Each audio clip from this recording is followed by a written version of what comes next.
back to SA Sports Show. I'm Greg Anderson and Barry Curtin. NRL, it's really starting to get a bit of momentum in this town, that's for sure. It is. We're going to welcome a couple of guests. Yep. Kelso, welcome. And also Kelly, how are you going? Good, thank you.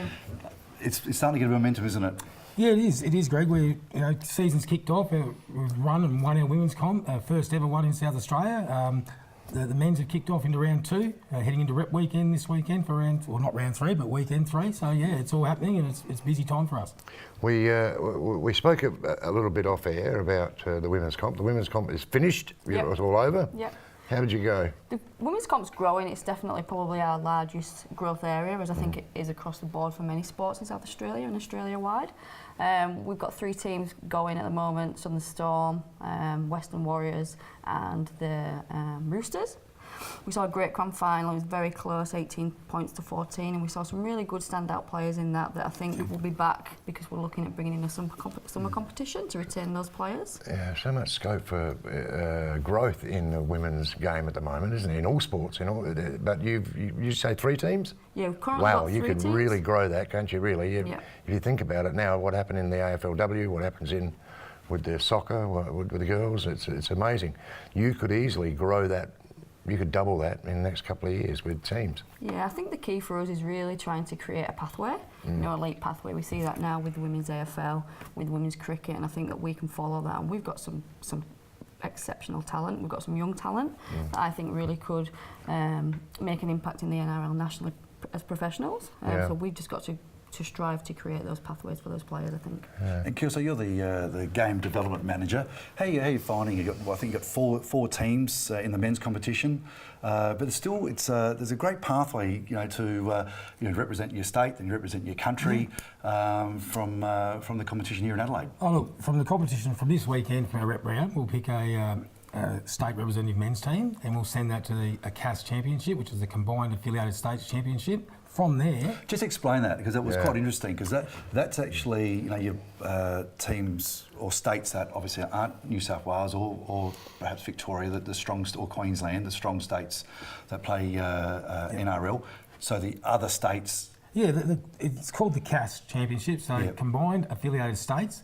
That's made up of South Australia, Western Australia, Victoria, NT, and even Tasmania. Send some players across for that. From there, players have an opportunity to be picked in a CASS representative team. Both men and women's have that opportunity, or they will have in 2020. Those trips are amazing to go on. You get to live a life like a professional footballer for a week, and the last CASS team played England, the actual English side in the World Cup warm-up. So there's plenty of opportunity there. And how will we go? How will South Australia go?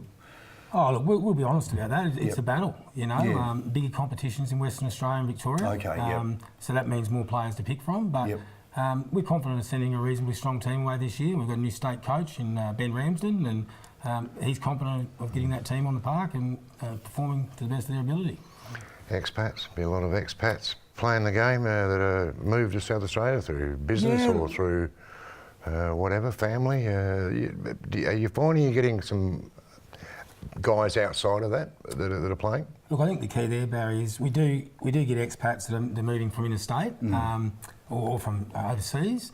But the key there is that junior progression, because rugby league, the contact form of rugby league isn't probably a sport you pick up at 25, 26, nor is footy or other contact sports. So the key for us there is to transition our juniors and to have good programs for our 16s, 18s, both male and female. And that's a challenge for us. It's not something we're going to shy away from, but we'll build towards that and we'll hopefully grow it.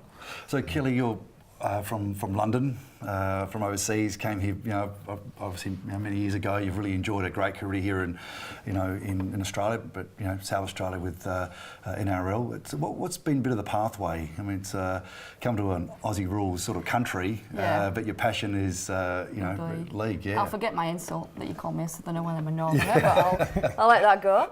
I was going to pick you up. I've been there. I know. My accent's going soft. If you think exactly right. Exactly right. I'd like to be union. Where is it from? Where I'm a Leeds girl. There you go, I played cricket up that end of the country. I know what that accent's all about. Yeah, I mean, when I started playing footy, rugby league, there wasn't that big pathway that there is now for the young girls, and I think, we always push towards those traditional sports, such as netball. But I found rugby league at 16 and I never stopped. 21 years later, I still find it hard to put a ball down and keep saying I'm going to retire. I probably should. I'm not getting any taller. But I think it is a key that there wasn't a lot of funding involved in women's sports. There is now. I think we've had those leaders through AFL, through cricket, to show that we can lead the way and we can create our own pathway in South Australia. We struggle because we don't have that franchise. But we can still create those pathways for players by, we do a team of the week now where entrants from South Australia can get into the national team of the week, so they're getting picked up and getting looked at by these professional teams. Yeah. So it's just about creating opportunities and creating pathways. There is a lot of sports for people to choose from in South Australia, which is awesome. It is very AFL. I'm still trying to learn it, but it is a very AFL built state, but we're not trying to compete with these sports. We're just trying to coexist, and I think every sport wants to be able to have the same opportunity to capture the hearts and minds of kids because they're the future of any sport. Yep. And we don't want to be turning girls away, and that's what we find at the moment. We've really got to create an opportunity for these young girls to keep playing these contact sports because it's fun, and we all love it. Yeah. Can I ask you what brought you to Australia? Footy. Footy and beaches. Is that right? Beaches, yeah. I moved out here in 2012. I did come out. I was in the police, so I did come out as a police officer. But I've got an 8-year-old, and I wanted to give him a better life. And I think to bring a child up in Australia, in this outdoor environment where there's all these sports for you to pick at. Get a bit cool in Leeds as well. It's cold in Leeds. I'm used to playing. I listen to these guys say they don't want to play because it's a bit cold or wet, and I'm used to playing where it's icy and snowy. I was going to say that. I used to go and watch some local rugby when I was played up there, and boy, did they play in some tough conditions up there. I mean, that is cold. That's seriously cold compared to what they get here. The pussies get here. Yeah, I remember playing in Hull, and when we got there, the grass was still iced, and the ref said, "It's all right, we'll call held." Oh, no. How can you do that? Our knees were busted, elbows. Within 10 minutes of playing, we still played because we love it. We played because we love it, but it doesn't serve any boy well, that cold weather. Kelso, to the schools, you get an opportunity to get to the schools and promote the game. Well, that's where we're strongest, without a doubt. We've been really lucky over the course of 15, 20 years to have Dave Cohen. He's one of the leading game development officers in the country, and we see anywhere between. Last year we've seen 30,000 kids in schools. Wow. The biggest issue for us is finding a time we can offer them rugby league and they want to come and play it outside of school hours. So just in the high school comp alone, the tackle rugby league comp, the boys side, we've got 220 players. Yep. So that's a pretty big achievement in Adelaide. You've had a couple of great grand finals too, really. For viewing all around the world, but certainly Australia. They had a couple of crackers, and that really opened my eyes up. I think when the Broncos won at in the last couple of seconds, it was just amazing. Is that a paid comment? Is that a paid comment? No, he said that when they won, they didn't win. The Broncos, they got beat. They got knocked off. A few years ago. It was Cowboys beat the Broncos. Oh, the Cowboys was too. Yeah, it was too. Sorry about that. Thanks for that, Greg. No, that's all right. No. It's amazing how much people notice that grand final. A lot of my friends in Adelaide are footy followers. They grew up here, but that really grabbed them. It was a massive game, and that's what Golden Point can do. It can break your heart, but it can also get you very, very interested quickly. I think we saw it on Good Friday. Yeah, we did. Grand final rematch, Storm and Roosters on Good Friday. Huge game. Future game that's coming here in June 28th, Friday night, which is the match of the round for the NRL at Adelaide Oval. That's fantastic. Where are we this weekend? What are we? You say it's round 3? In local. Or it's weekend 3 or whatever in the local comp. NRLSA, we've played 2 rounds. We've got our representative weekends. So we've got our country team coming in versus our city team, and an invitational team from Sunraysia to come up. Played where? Plays at Hanson Reserve. Yeah, the newly revamped Hanson Reserve, actually. Hanson Reserve, okay.